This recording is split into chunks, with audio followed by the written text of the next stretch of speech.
வணக்கம் மக்களே, நான் குணா. இப்போ பார்த்தீங்கன்னா சென்னையிலேருந்து மதுரைக்கு கிளம்பிட்டோம், ஊருக்கு கிளம்பிட்டோம். மதியம் ஃபுல் பேக் பண்ணியாச்சு. இதோட புதுசாக ஏர் குஷன் சீட் போட்டிருக்கோம்.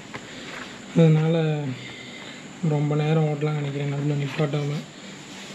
ட்ரிப்பு முடிஞ்சோடனே அது எந்த அளவுக்கு யூஸ் ஆகிருந்துச்சுன்னு உங்களுக்கு சொல்கிறேன். ஃபுல் பேக்கு 3 பஞ்சில் போட்டு கட்டியாச்சு.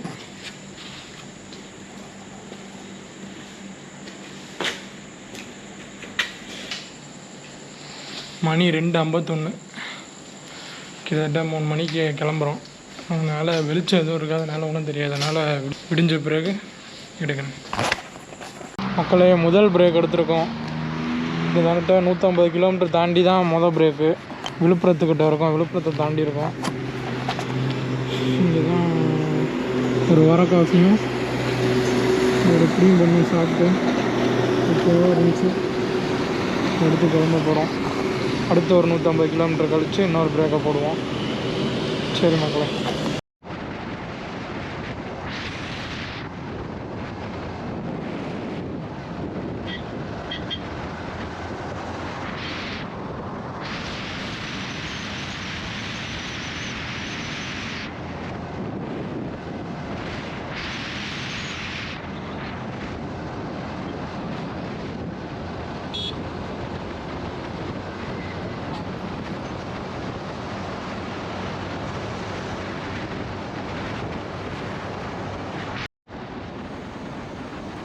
இந்த பேருந்து போகுது பாருங்கள், அந்த பக்கம் இடது பக்கம் போனோம்னா ஒரே நேராக போனோம்னா கல்லணை தான் மக்களே.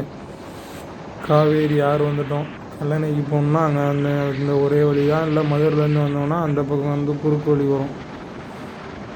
இதுதான் மக்களே காவேரி ஆறு திருச்சியில். அங்கே இருக்குது பாருங்கள், திருச்சி மலைக்கோட்டை தெரியுது பாருங்கள் வலது பக்கத்தில். காவேரி ஆறு ரொம்ப அகலமாக தான் இருக்குது, ஆனால் தண்ணி தான் மக்களே இல்லை. இந்த பாலத்தில் போய் 2 பக்கமும் பேராக எழுதி வச்சுருக்காங்க. இந்த பாதையில் போகிறவங்க யாரும் இதை படிக்கிறதுக்கு வாய்ப்பு இல்லை. பூரா தண்ட செலவு. வாகன ஓட்டிகள் கவனம் சிதறி விபத்து தான் நடக்கும். இதனால் ஒரு பிரயோஜனமும் கிடையாது.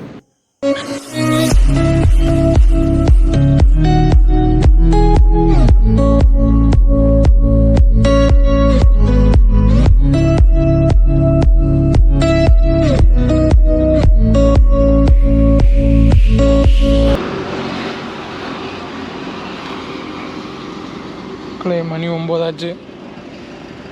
இப்போ தான் சாப்பிட்டோம். தூர குறிச்சிக்கிட்டே இருக்கோம்.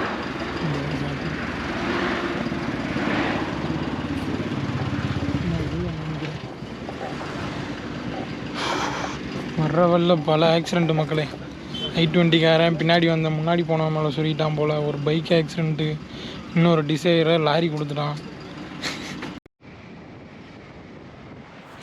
இதான் மக்களே மானாமதுரை வைகை ஆறு. இடது பக்கம் பார்த்தீங்கன்னா பூரா கருவை மண்டி கேவலமாக கிடக்கு வருங்க, மண்ணே தெரியாமல்.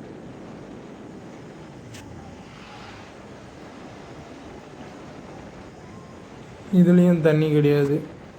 தமிழ்நாட்டில் எந்த ஆறில் தான் தண்ணி இருந்திருக்கு?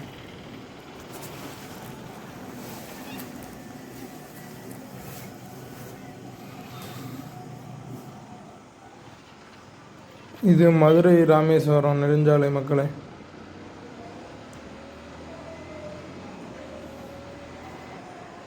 இந்த கோயில் வந்து தல்லாக்குளம் முனியப்ப சாமின்னு சொல்லுவாங்க. இந்த நெடுஞ்சாலை போடும்போது இந்த மரத்தையும் வெட்ட வேண்டியதாக இருந்துச்சு. ஆனால் மக்கள் சண்டை போட்டு அந்த மரத்தையும் சாமியும் காப்பாற்றிருக்காங்க. நம்ம முன்னோர்கள் எதுக்கு மரத்துக்கு கீழே வச்சாங்க, இயற்கையோடு ஒன்றி வாழ்ந்து அதை காப்பாற்றுறதுக்கு எப்படிலாம் பண்ணியிருக்காங்கன்னு நல்லா புரியுது.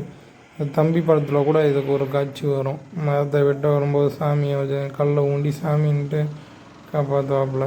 அந்த காலத்தில் ரொம்ப இயற்கையோடு ஒன்றி வாழ்ந்துட்டு இருந்தாங்க. இப்போ அப்படி இல்லை.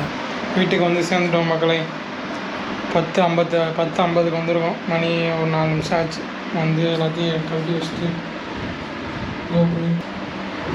சரி மக்களே, இந்த வீடியோ இதோட முடிச்சுக்கிறேன். அடுத்த வீடியோவில் சந்திப்போம். நன்றி.